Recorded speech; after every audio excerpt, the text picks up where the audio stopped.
Salve, salve galera, beleza? Bora falar hoje de um tema um pouquinho polêmico, um assunto que surgiu numa aula da faculdade essa semana e partiu da seguinte pergunta: será que o nutricionista pode ser gordo? É uma pergunta curiosa, né? E a questão para mim não é se o nutricionista pode ou não pode ser gordo. O nutricionista ele pode ser o que ele quiser, né? E certamente vai ter público para todo tipo de nutricionista. A questão é que a mim parece uma certa incoerência. Até porque boa parte das pessoas que vão procurar um nutricionista na sociedade que a gente vive à base de alimentos muito ruins, que acabam criando essa epidemia de obesidade que a gente vê na sociedade hoje, essas pessoas elas vão procurar um nutricionista justamente numa tentativa de emagrecimento. Lembrando, mais uma vez, que nutrição não trabalha só com emagrecimento, mas boa parte das vezes as pessoas vão buscar essa ajuda para emagrecer. Então, você procurar ajuda para emagrecer com uma pessoa que não conseguiu emagrecer nem a si mesmo é algo um pouco complicado. Isso é o mais direto, é o mais óbvio. Só que isso remete a coisas um pouquinho mais profundas. Isso fala para a gente também da maneira como a gente constrói conhecimento na nossa cultura. Como a nossa própria concepção de conhecimento foi formada, como a nossa concepção de conhecimento foi criada. E aí, para entender isso, eu tenho que falar um pouquinho de Platão. Porque quando a gente fala da academia, que é o lugar onde a gente se forma como nutricionista, a gente vai para a universidade é a academia, né? E a academia, ela tem a sua raiz, em algum sentido, lá na academia platônica. E como pensava Platão? Platão pensava que para a gente chegar no conhecimento verdadeiro, a gente tem que se afastar dos nossos sentidos. A gente tem que se afastar da percepção dos sentidos para, através da nossa razão, a gente conseguir ascender e conseguir alcançar o mundo das ideias, que é onde supostamente residiria o conhecimento verdadeiro, que estaria ligado inclusive à ideia de bem, de verdade, do belo, do justo, de tudo aquilo que é de alguma forma elevado. E essa mentalidade dualista, né, que separa duas instâncias de mundo, esse mundo sensível e o mundo inteligível, com uma preponderância do mundo inteligível, com uma preponderância da razão em relação àquilo que eu estou vivendo na experiência, é uma marca muito forte na nossa cultura.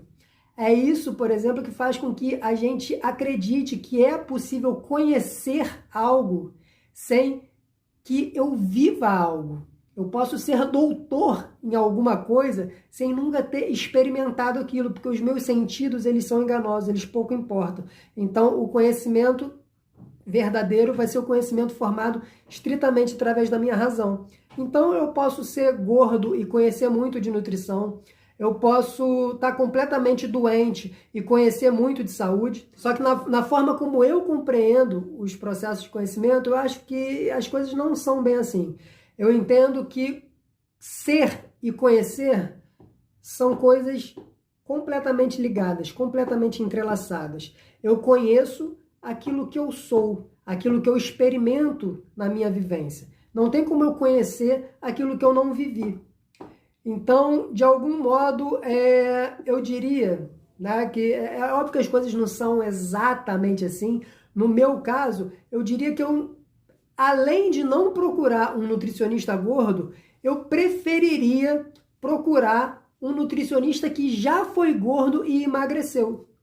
Porque esse nutricionista que já foi gordo e emagreceu, ele já trilhou um caminho, ele sabe fazer, é um conhecimento que foi experimentado em todo o ser dele. Não foi um conhecimento que foi construído só no cabeção, né? À base de leitura de livro, de leitura de artigo científico, à base de muita bioquímica e fisiologia. Mas foi um conhecimento que foi conhecido por todas as células do corpo. Todas as células do corpo dele tiveram que aprender a se comportar de maneira diferente no mundo. Quando elas aprenderam a sentir e perceber o mundo de uma outra forma, o que aconteceu? O corpo todo mudou. Elas mesmas começaram a ser transformadas por essa nova percepção. Então a gente percebe que é um conhecimento que está profundamente entrelaçado com a ideia de existência. Conhecimento, para mim, é conhecimento existencial, é conhecimento que não é uma verdade que está fora de mim e eu vou buscar essa verdade lá fora para ensinar aos outros. É uma verdade que se torna verdade em mim à medida que eu vivo, né? À medida que eu vou vivendo isso, isso se torna verdade em mim e se tornando verdade em mim, isso começa a se tornar apto a ser compartilhado com os outros, isso começa a se tornar apto a ser transbordado para fora. Essa é uma dinâmica do conhecimento da forma como eu percebo. É óbvio que cada um percebe de uma forma, mas eu estou aqui para falar um pouco de como eu vejo as coisas. Ninguém é obrigado a tomar essa minha percepção como verdadeira, não estou aqui para isso, para impor verdades a ninguém, mas eu tenho muito claro para mim que quando eu preciso de ajuda para alguma coisa, eu vou procurar pessoas que de alguma forma já andaram naquele caminho, pessoas que têm mais experiência naquele caminho, pessoas que já vivenciaram aquele processo, né? E é por isso também que os diplomas, os títulos universitários, essas coisas nunca me deslumbraram muito. A gente sabe que na sociedade que a gente vive, o profissional ele precisa ser legitimado por esse tipo de papel. Ele precisa de um papel para dizer que ele sabe o que ele sabe. Mas, na verdade, especialmente quando a gente fala de saúde, não tem diploma maior do que o corpo, né? O seu corpo é o seu maior diploma. O seu corpo é a expressão daquilo que você conhece. E eu acho que falta muito isso no campo de todo o conhecimento que se constrói na academia. Acaba sendo um conhecimento muito distante da realidade, um conhecimento muito abstrato. Eu sei muito de muita coisa, mas cadê? O que eu faço com esse conhecimento? Como é que esse conhecimento se traduz em realidade? Será que esse conhecimento abstrato ele é realmente mais verdadeiro? Ou ele é só uma ideia, como Platão realmente queria? Que Platão acreditava que a ideia era verdade. Mas a gente percebe que ideias podem, às vezes, estar muito distantes da realidade.